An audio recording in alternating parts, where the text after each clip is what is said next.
Assalamu alaykum, hürmetlik ekran aldığındaki görürmenler. Stratejiye nemi deydi programımızda yana sizler bilen yüz görüştük. Ben Abdüsalam Niyaz Uygur. Biz bugün stratejiye nemi deydi programımızda davamlı stratejiye mutaxassisi Doktor Erkin Ekrem Efendi bilen davamlaştırırız. Hürmetlik Erkin Ekrem Efendi, programımıza hoş geldiniz. Hoş bulduk. Xitayda tarqalgan vaba 23 yanvar Dünya Səhiyyə Təşkilatı ciddi halət elan qılğandan beri dünyanın diqqət nəzərdəki nöqtəlik məsələ olub duruyatıdı. Diqqət qılıbatqınımızdək Xitay başdan axırı barını yox qilish, çoğunu kiçikletish taktikasını qo'llanıb kelyapti. Hazırga qadar Xitayning cho'ng shaharlaridan vaba manbasi bo'lgan Wuhan bosh bo'lib, qamal qilgan shaharlar 27 ga yetdi. Bunun içinde Xitayning eng cho'ng shaharlaridan Beijing, Guangzhou, Hangzhou, Fuzhou, Nanjing qatorliq shaharlarim bor. Vabaning bundaq dunyoga tarab ketishida Xitoy hukumatining bevosita samanligi va javobgarligi bor. Chunki yuqumli kasalning oldini olishda mo'l tajribaga ega Xitoyning bundaq savallikni o'tkazishi aqlga sig'maydi. Xitoy iqtisod ministrligi yuqumli kasalga qarshi turish uchun 3 milliard 900 million dollar fond ajratganligini e'lon qildi. Bu qatamqi vaboni tizginlash uchun Xitoy dunyoning hamma taraflaridan yordamga erishdi. Amerika bayonotchisi Amerikaning Xitoydagi elchixonasining ijtimoiy uchur vositasida o'zining Xitoyga eng ko'p yordam qilgan davlat ekanligini bildirib, hozirga qadar 17,8 tonna og'irlikda moddiy ashyo, davolash buyumlarini hadya qilib bo'lganligi, yana mutaxassislarni avatib yordamda bo'lganligini hamda 100 million dollar yordam qilganligini bildirdi. 30 yanvar Aqsaray iqtisod maslahatchisi Peter Navarro Xitoyning Wuhan virusi sababidan iqtisodiy chekingan taqdirdami Amerika Xitoyga qo'ygan jazo tadbirlarini bekor qilmaydi. Chunki Xitoy o'zining davlat korxonalarini qo'llash orqali Amerika shirkatlari va Amerika emgakchilarini tijoratdan mahrum qoldirdi. Shuning uchun biz bu jazo tadbirlarini qo'llandik degan edi. Endi sizdan so'rab baqsaq, bu vaba sababli Xitoy iqtisodining bu yil birinchi fasllik GDP'sini 3% tushib qoldi degan taxminlar o'tirg'i chiqdi. Hozirga qadar Xitoyning asosiy kasblari bo'lgan sayohatchilik, kino va parcha setish qatorliqlar qaqshatqush zarbiga uchirgan. Bu vabaning Xitoyga akildigan ziyinni har qaysi taraflardan analiz qilib bergan bo'lsangiz. Bu birinci ziyine şu iktisat buludu. Evet, sılımı dep ötkendek Xitay'nınki otura ve oturadan küçük şirketler ve fabrikalara çok ziyan birdi. Turizmge ziyan birdi, bu e, aşxanalardek mışında hizmet sektörlerge köp ziyan birdi hemdi. Hem de bir kısım adamlarını karantinaga ağan eken, yalğızlığa ağan eken, bular hem de çıkıp işleyemgeçke, işlep çıkırış bulmagan eken, onunki bir tabaveti bulmaydı hem de. O tabavet bulmagan eken, devletke birdiğen baj azaldı. Baj azalgan eken, Xitay'ın umumi kırmımı azaldı. Hem de Xitay dünyanın ikinci çoğun iktisadi küçüğü hem de. Yıllık kırmımı şu 12 trilyondan köperek kırım kırdı, dolar bulup. Şununla budakı bu Xitayga ziyan bergen bozma ama Xitay'nınki umumi iktisadıga yerim can kıp koyduğun, yani can alıcı deyimiz o. Can aldığın mında bir ziyan beremeydi dep oylayman. Ama bir ziyan tadıdığanlığı malum. Hem de bu Xitay'nınki iktisadi terakkiyetininki tızlığıma astılaşıvadıdı. Bunda bir ahvalda, bunda bir virüsününki kepilişi Xitay'ıma, iktisat cettinme ve taşkı siyaset bulup, taşkı ticaret için naydı çok bir ziyan bireleydi. Bu iktisattaki bu ziyanlık tabii bir ahvalda psikoloji cettime bir ziyan bireleydi. Yani bizninki mallarını hakla almaydıgan oldu. Biz pul tapamaydıgan olduk. Burunqidek seviyede yaşamaydıgan olduk. Digendek halkınki psikoloji cettime bir bisim şekillenirdi. Bu psixologiya ahirida berib, hukumatga bo'lgan bir norozilikqa aylanadi. Bo'libmi iqtisodiy taraqqiyotninki o'z vaqtida Xitoyninki bosh ministri Jurumjining deganidek iqtisodning taraqqiyoti %6dan tovangi bo'lib qolsa, nurg'un shirkatlar yopildiganligi va fabrikalarning yopildiganligi, bundan tupayli ishsizliklarning ko'paydiganligi, keyin shu bir yarim yildan beri Xitoyning ishsizlik persentimi tezlik bilan yükselyotidi. Hamda bu kasal bilan birlikda Xitoy xalqining orasida bizning iqtisodiy chatoq bo'libdi degandek bir ahvol yaratadi va abay degan ishsizliklar bular ko'pinchisi sarodan kelganlar. Hamda saroga qaytib berib etizlikda ishlay desa, onchilik cho'ng etizliklarmi yo'q. Etizlarninki yezlarning bir qismi shirkat fabrikaga aylandi. Yani bular şehirde qoladi. Chunki şehirde yashab ugunib qolgan. Hamda şehirde qilib ishsiz qolg'achqa bular jidal chiqarishninki ehtimoli bo'ladi deb o'ylayman. Undan keyin Xitoy budaqi shu virusga qarshi tadbir olgan chaqdima insonlikqa qarshi bir xil tadbir ilishga boshladi. Misoliga binoning darvozasini mixlab o'tish, o uyninki eshigini mixlab o'tish degandek. Uningdagi olib olgan kasallarni davolayolmay, ya'ni yetishmay shu koridorda tashlab qo'ygan ahvollarni ko'ryapmiz. Undan keyin nurg'un odamlar ashada o'lganligini ko'ryapmiz. Bu kasal va o'lganlarninki urug' tuqqanlarimi bu yerda bir norozilikni ko'rsatadi. Ya'ni yig'ib kelgan chog'da bu virusninki yaratgan iqtisodiy sebepten tüpeyli cemiyet karakterlik meselelerinin çıkışıma sebep oldu. Bu da eğer de cemiyet karakterlik mesele çıkan takdirdimi bastıralaydı ama yanı bir işki qitim okşaş ahvalla bolup qalsa, bu cemiyet karakterlik meseleler Xitayninki siyasi meselege mi çekindiğen boludu. Misalga Komünist Parti'nin Xitayni başkuruş ceddeki kanuni hakkı var mı yok mu degan bir mesele çıkıyordu. Çünkü Xitay Komünist Partisi'nin Xitayni başkuralışınınki kanuni tarafi şu iktisattı. İktisat cette bizlerini bayaşat kıldık. Burun qargan çağda bay bulduğuna degandek bu özününki kanuni haklarını qoğdavattadı. Şunda ahvalların yanı bir işkisi çıqqandan keyin endi Xitayda şu Komünist Parti'ninki Xitayni başkuruşununki hakkı var mı yok mu deydigan talaş tartışma çıkıp qilishi mümkün. Bu çıkıp qalgan vaqtida Xitayninki rakip devletler hamda Xitayninki bu aciz yerinden belki uruşmu mümkün yani. Şununla bu azırkı virüsün yaratgan bu iqtisadi, turmuş, psikoloji, cemiyet karakterlik meseleler ahir berip siyasiga çekiniş bu bir zincirsimal bir devam kıldıgan bir ahval. Ama Xitay şu virüsününki doğrusunu tepağan vaqtida ki hazırma qattiq tutuvadıdı.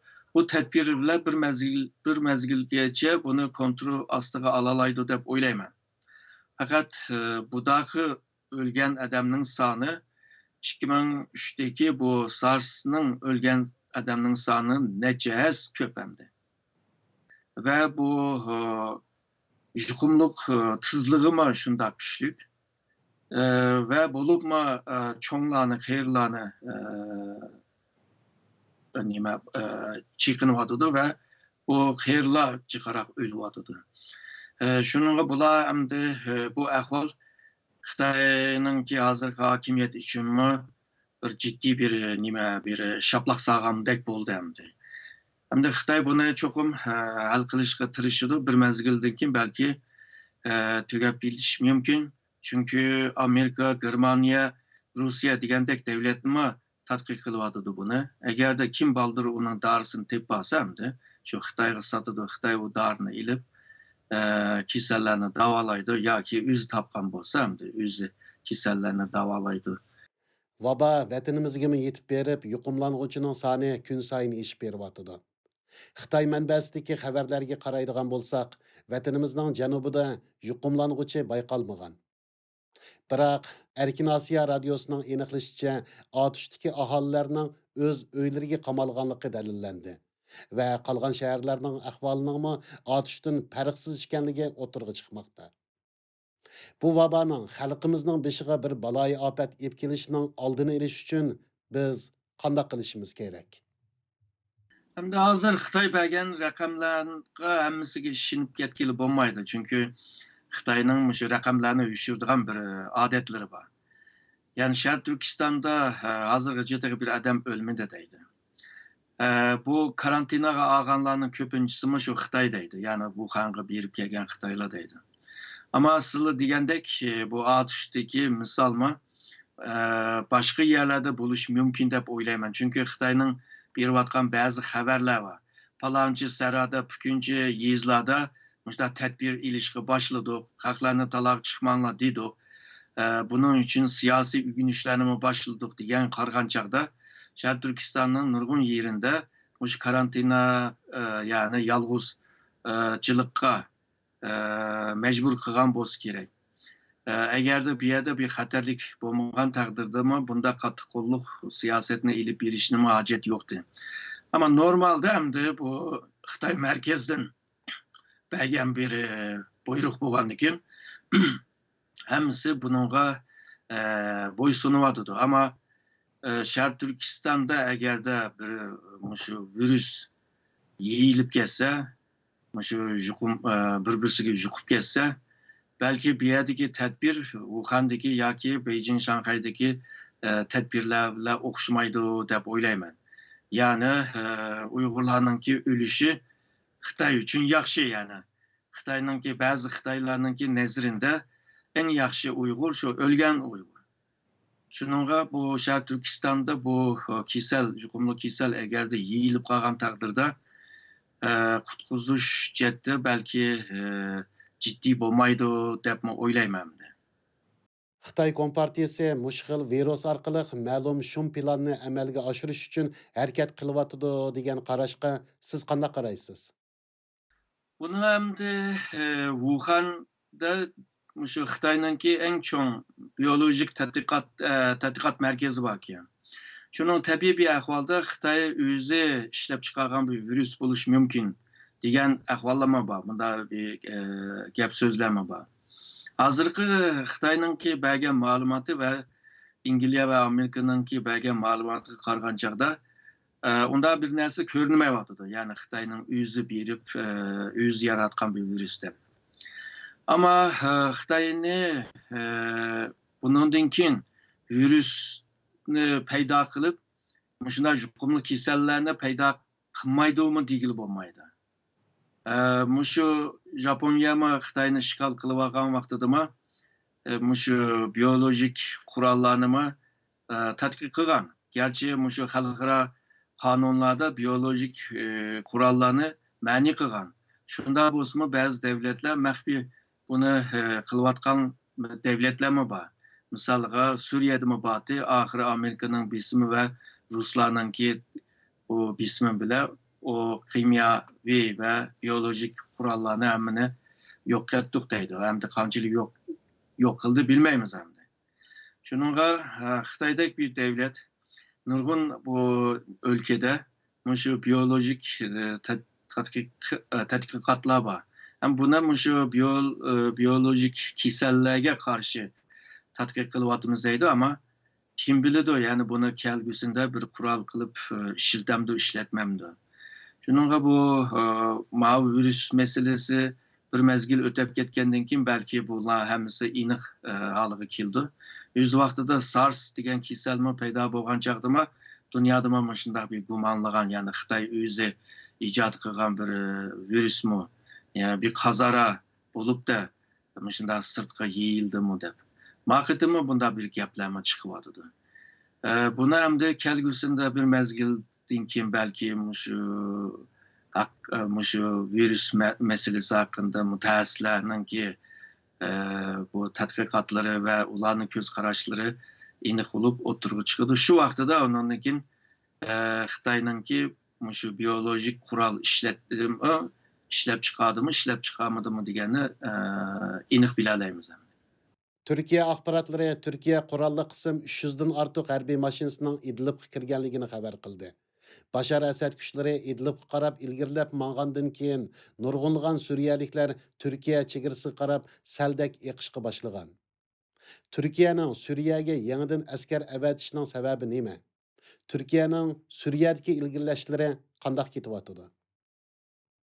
Aslında şu bundan bir 20 yıl evvel, bir yıl evvel Türkiye Rusya bilan kelishgan şu İdlib meselesini. Yani Rusya mavu Esad hükümeti bilan birlikte şu İdlibga hücum qilmaydigan, ama Türkiye bu İdlibdeki başka kuchlarni pakizlaydigan, tozlaydigan qilgan. Ama bu iş onda o'ng'ay bo'lmadi. O'ng'ay bo'lmaganiga natija olmagandan keyin bu Rusya bilan Esad, Suriye'deki Esad hükümeti bilan birlikte bu yerga hücum qilishga boshladi. Bu yerga hücum qilgan jarayonda Türkiye'ninki kuzatib turadigan bazı binolarga hücum qilgan gap. Ondan keyin bu askerlarga hücum qilgan gap. Türk askerlar şehit bo'lib ketdi. Hamda bunda bir paytda Türkiye hamda şu İdlibga adam evitish, asker evitishga mecbur qilyapti. Hamda bu İdlib Türkiye'ninki chegarasining yinida. Bu yerda bir felaket bo'lgan vaqtida bu yerdagi odamlar hamda tabiiy bir ahvolda Türkiye qochadi hamda Suriyaliklar. Türkiye necha milyon adamlarni zaten beqib kelyapti. Yani bu mülteciler biz kelgan joyda Türkiye'ga ig'ir keldi bu ishlar.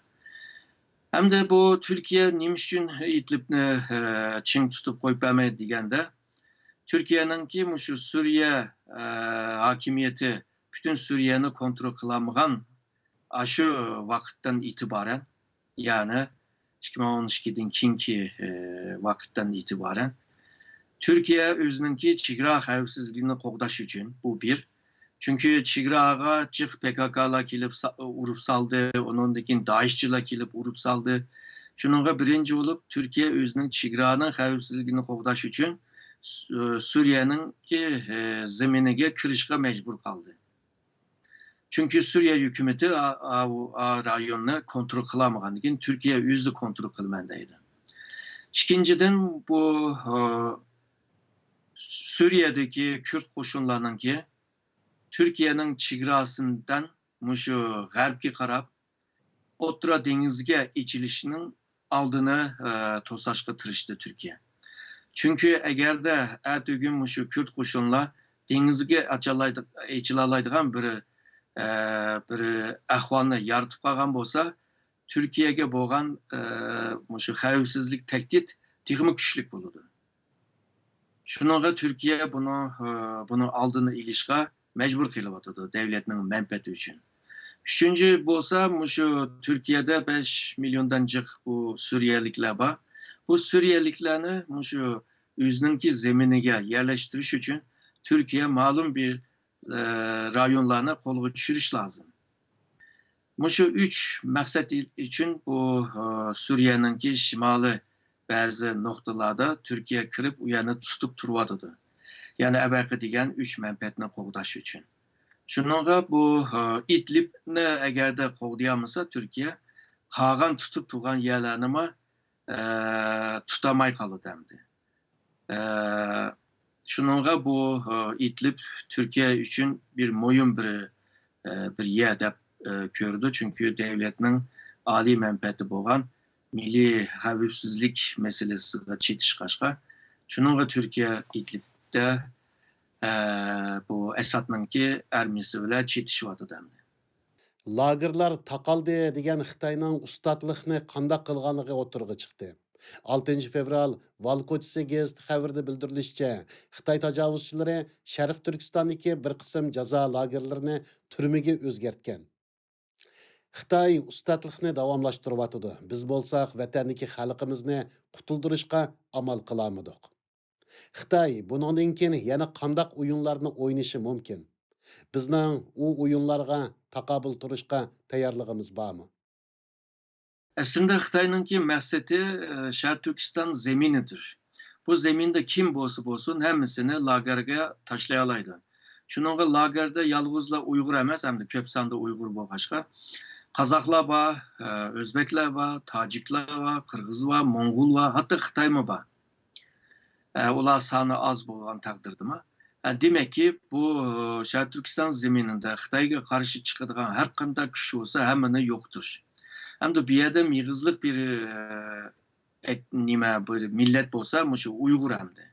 Uygurlarını bir yerde yo'qotgan taqdirda qolgan milletler Şərq Türkistanni deb turib bir devlet kurdigan bir ahvol bo'lmaydi deb Xitoy shuna o'yladi deb o'ylayman. Misaliga 1955'te şu otonom rayonlar kurup chiqqan vaqtida Uygurlarga yalğızla bir şapka kiydirib qo'ydi. Ama Şərq Türkistan'ın bütün ziminlerini hemmisini başka milletlerge bölüp verdi. Uygurlarga təbə bo'lgan bir zemin yok. Bütün umumi Şərq Türkistan Uygurlarının deb ko'ringan bile ama başkurup icraat kıldığan bir zemini yok. Yani bu nima demek deganda Uygurlarni aşı küçünü taqtib, qo'l putini bir yerga bog'lab tashlab qo'ygan gap. Bu avtonom rayon bu hamda.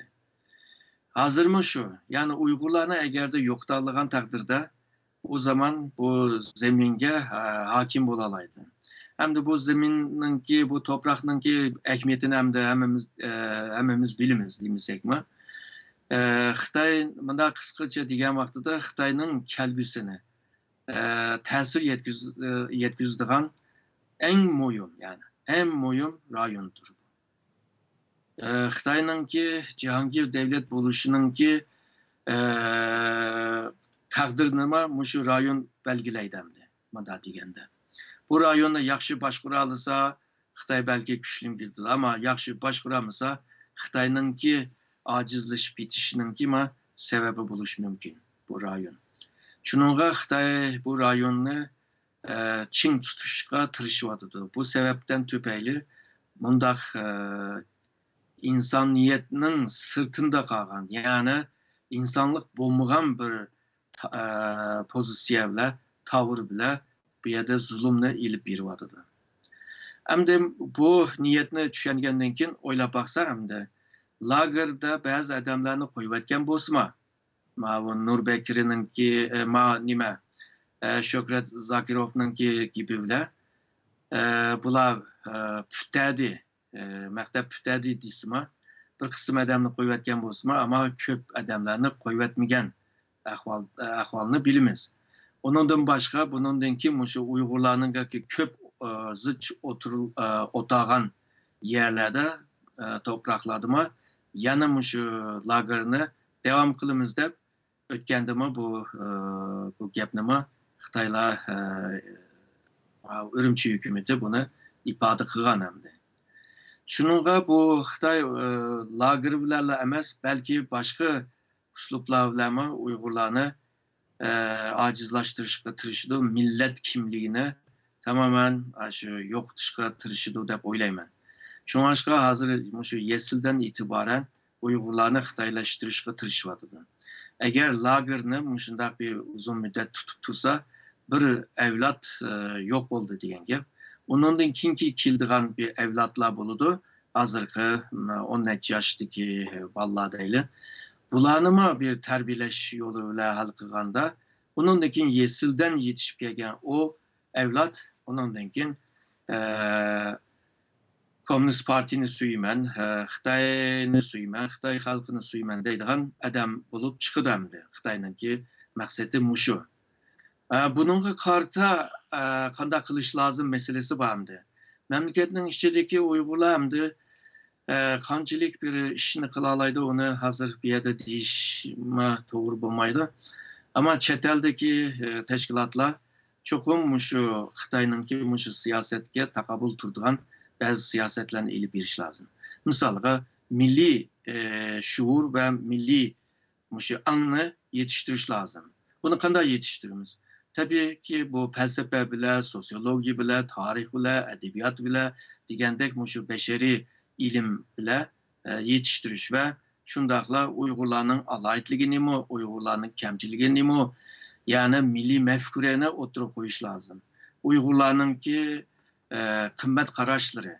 Yani muşu kımmet karaşlarıga sahip olan adam Uygur oludu. Ya ki Uygur boğaçka muşu alayetliklerge sahip oldu diyendek bir milli kimliğini koldap kaldıran muşu ilmi tırışçanlığını köstüş lazım.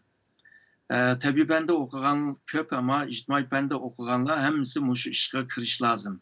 Yani bir milletini tekimi anlık halığa ekiliş için her cihetten milli an deyimiz, muşu toprak an deyimiz, Xitay bizge karta bu zulümnünki məqsədi bizni assimile kılıp yok tutuş boğanlığını düşüneleydiğen bunda anlık adamlarını yetiştirgen takdirde onundan başka çeteldeki Uygurlar birisi şu iktisadi ve ticaret cetten güçleniş lazım. İkincisi şu bulup mu ilim cetten güçleniş lazım. Şu iki cetten eğer de güçlük bulalığın takdirde bir millet kalalaydı. Yahudiler mi çiçilip tüyep ketken ama şu an boğaçka tabi ulanınki bizden köperek bazı avantaj yani alaytlıklar var. Çünkü ulanın dini milli dini. Ulanın tarihi aşı dini tarih. Şununla o dinle okuyan, tarihini okuyanlar bir şekilde üzerindeki milli enliğe erişeleydi. Ama chet eldeki Uygurlar bunu yartışkı mecbur. Bularını yazıp çıkışkı mecbur. Ve naydı seviyelik adamlar yazmağın takdirde o yazgan nesler hemisi şuvar olup kalıdır. Şuvar olmaslık lazım. Hem de onunki ilmi tarafı naydı mühim dep oylayım. Yani Xitay'ınki bütün şu zulüm siyasetine karşı bir tedbirlerini iliş ve hazırdan başlap nurgun faaliyetlerini kılışka mecbur hemdi. Şu 2018'de Uygur meselesi Birleşken Devletler Teşkilatı'nda bir siyasi meselede talaş tartış olmasından evvel Uygur davası hem de davanı halkaravileştirişti. O vaxtda da hem de qançilik köp siyasiyon bolsa, qançilik faaliyetçi bolsa, şunçilik yaxşıdır. Ama 2018'den keyin davaga siyasiyon lazım. Çünkü devir özgerdi. Terakkiyatla bile birlikte devir özgerdi ve bu devirki karta siyasyonla oturup çıkış lazım. Olmasa bu vaziyetke egişemey, davaga bir payda emas belki bir ziyan berdiğen bir ahvalla buluş mümkün. Yani jığıp kelgen çağda tepsili anlatışına hacet yok. Ama Xitay'ınki bu siyasetliğe karşı bugünkü halklarda bizgi yapkan bunda bir vaziyetten faydalanıp Xitay'a karşı milli kimliğini, milli birliğini, milli anını, milli şuurunu yetiştiriş lazım, yetekleş lazım. Ama bu iş onda asan iş emas ama Uygur halk bunu hal kılalaydı dep oylayman. Olupmu şu yaş ama yaxşı okugan Uygur evlatları bunu kılalaydı dep oylayman. 28 yanvar Trump bayonot berip O'tir Sharq planini o'tirg'a qo'ydi. Trumpning bu plani nimalarni o'z ichiga oladi? Bu planning O'tir Sharqqa akildigan ta'siri qanday? Trump bu tuyuksuzla oturga çıkan bir plan emas. Aşı saylam vaktidiler diyen Filistinle İsrail meselesini hal kılmayandı. Hem de kanda hal kılıdı bilmeyimiz hem de o vaktada. Hem de kara baksak hem de şu mevcut Filistinliklarının ki yaşavatkan zemini Filistin'in zemini de körep ve Filistinliklarının kurduğun hakimiyetini tonuyduğun kılıp fakat tonuğan vaxtıda Filistinliklarda ermi bolmaslık şartı var. Filistin'ninki zeminine qaraydigan bolsaq, Filistin hazır nurgun topraklarını juturib qo'yib, hazır koluda aran %20 toprak kaldı. Bu toprak mı bir-birisi bilan ulaqlıq emas. Parça parça boğaçqa bularni bir bütün zemin, bütün bir toprak halığı ekemey durup bunu devlet kuruşununki bir manası bulmaydı çünkü. Çünkü senin kurgan devletinki arasında başka devlet var. Yani İsrail devleti var. Tramp'nınki muşu planında bu var. İkincisi muşu en mühim olan Kudüs meselesi. Hem de Kudüs muşu Müslümanlar için hem de ikinci mukaddes bir yerdi. Şununla bütün Müslümanlarını açığına keltirdiğin, rencide kıldıran bir ahval var. Ama bazı Müslümanlar bununla sel qaravatıdı ve İsrail ile hemkarlık kıldıran, Amerika ile hemkarlık kılıvatkan devletler vardı, Müslüman devletler. Eğer de Kudüs kitip kalsa, bu vakti de Filistin diyen bir rayon, bir devlet ya ki bir rayon bulmaydı. Yani zırhıp gelgen çağda, burunka Filistin hem de İsrail bu bildi. Filistinlikler İsrail'ninki bir asanlık milletke ayınıp gidiyordu. Şununla bu hazırki Filistin hükümeti Mahmut Abbas mı bununla karşı çıkıvadıdı. Türkiye'deki, Jordaniye'deki bir kancı devletlerine karşı çıkıvadıdı. Hem de kileyle bu siyasetine emelge aşıralamdı yani bu planı. Bu planı emelge aşırışma asan toktumaydı deyip oylayman. Çünkü bu Avrupa Birliği'deki bazı devletler olsun, Rusya olsun, Xitay'daki devletler olsun, yanıla Filistin'ninki yine de turvadıdı. Yanımında diyen vakti de hazırki Trump'ninki bu Orta Şark siyaseti ya da planı yalnızla Amerika ve Filistin ve şundakla Orta Şark'taki bazı devletler anca munca kollavatıdı ama başkaları kollamayvatıdı. Bu kollamagan bir köpçülük taraftan kollamagan bir siyasetini icra kılışma asan toktumaydı. Mence bir mezgil geçe muşundak talaş tartış bolup devam kılıdı.